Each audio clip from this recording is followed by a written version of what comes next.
What's up, YouTube? Back in the shop again here doing some work.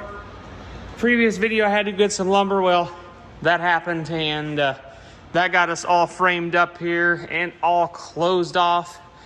Unfortunately, I ran out of 16 wide or 16 on center insulation. I just had a small leftover roll. I have some, I just need to bring it down here so I can finish out this. This is all 16 wide here. So I'm gotta finish that out. I'm not gonna do this side because this is in the shop part. So this is gonna be all heated and air conditioned together. So I don't need to put put insulation here, but this wall will need to be insulated. I have these, the 2x4s here on the floor, and they are how the wall is gonna be. So it's gonna come out, L out, and there'll be a door, probably just two big doors that slide open. This one is going to come out and it's going to perfectly fold open right into that and just rest against that. So that's kind of nice. Got this here. This is where it's going to be. So yeah, give you kind of an idea. Comes out. These walls will be insulated because it'll be keeping it separate from back here. So yeah, that's where the wall is going to come out, and then the doorway. Been insulating some stuff. We'll get to that in a little bit. The Suburban's in here. It's going to have to go under the knife and get some work. It needs some U-joints and probably a transfer case seal while I'm there. So I'm going to go ahead and get the U-joints welded for it because the rear U-joint was getting ready to leave. So yeah, not a good deal. But anyways, we got that framed out. I'll take you up into the attic stair area. I got a pretty good amount of stuff done on it. Not too a lot, but just enough. And yeah, it's kind of framed out now, and we got that OSB panel in there. It's insulated behind it. I gotta go through and insulate some spots though. There, you can see light through there. It's kind of, but that'll be having a panel go up there. I gotta still finish putting some 2x4s up.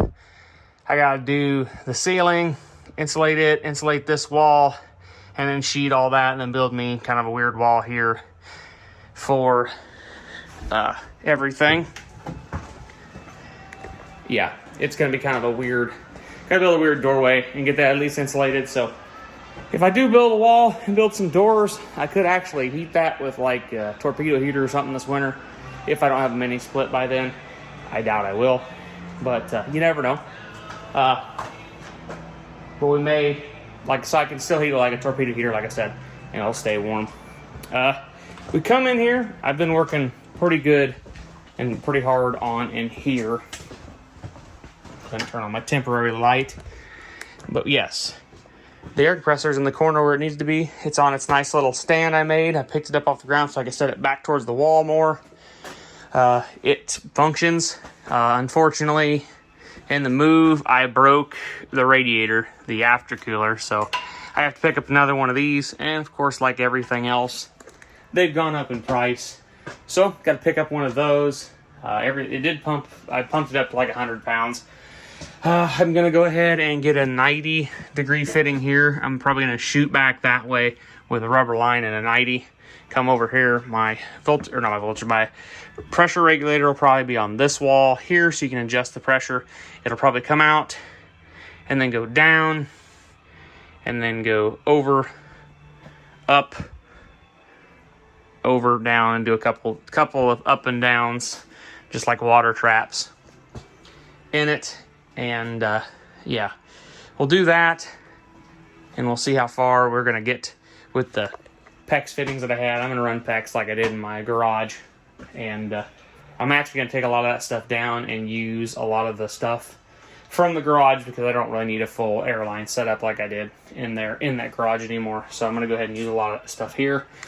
At the end, when it comes up after the loops, I'm gonna shoot off that way, go out that wall, run it across, and that'll head to the shop or the work bay, the main work bay, and then we'll shoot one this way. It'll come down in here, and there'll be a couple of drop downs. There'll obviously be one for the blast cabinet, and then there will be one for the powder coating gun. So it'll be over here somewhere. So we'll do that. Yeah, then they'll run out. I'm gonna have it once it gets out here. It'll run over it'll run along the ceiling over to that beam. Then we'll branch off that way, do a hose reel over there. A 50-footer will pretty much get me to everywhere in here that I need to get to, like air up tires or run a blow gun or whatever. So if I mount kind of center location, a hose reel, I'll be able to air up tires and stuff. That's pretty much all I need to do. Over here, it'll probably branch off, come in here. There'll be a couple of drop downs in here. Probably going this way, probably have a couple on that wall. I'm thinking about one on that wall. I don't really know if I need that many air hookups. But I mean, hey, I've got plenty of plugins in here. I might as well have plenty of air hookups too. And in the tool room, I'm gonna have probably at least 2 or 3 in here. I'm gonna definitely have one over the bench here, and then maybe one over by the toolbox. I may actually run them on this wall, so there may be one down there, and then maybe one here, but there really ain't room for one. But yeah, so they'll probably end up, yeah, they might be on this wall just because it'll be easier to run in. It'll be easier too, so I don't know. We'll figure that out when we get to actually running the lines and stuff. So anyways, guys, that's what I've been up to. It's late, I'm tired.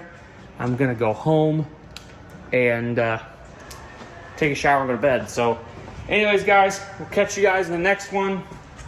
And yeah, hope you guys had a good Labor Day. And yeah, see you guys in the next one.